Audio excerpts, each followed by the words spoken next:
ایسے ایسے بدبخت انسان بھی سننے کو بھی ملتی ہیں، دیکھنے کو بھی ملتی ہیں۔ ہم تو کبھی نہیں روئے تھے، کوئی اسی نہیں حسین دا اس طرح ذکر کر دے کہ اسی روئیے پہ، یہ کمینگی کی انتہا ہے۔ دونوں حدیثیں صحیح احادیث، ایک خواب جو سیدہ ام سلمہ رضی اللہ تعالیٰ عنہ کو آیا اور ایک عبداللہ ابن عباس رضی اللہ عنہ۔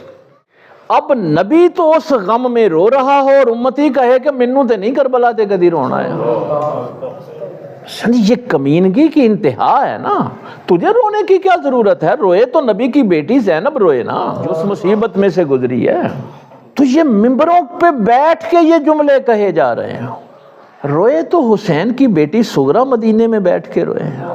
مولانا روم نے کیا لکھا ہے کہ واقعہ کربلا کے بعد امام زین العابدین کو کسی نے مسکراتے ہوئے نہیں دیکھا، کوئی وابی ہو، دیوبندی ہو، شیعہ ہو، اہل حدیث ہو۔ اس غم میں شریک وہی ہوتا ہے جس کا رسول اللہ سے تعلق ہے۔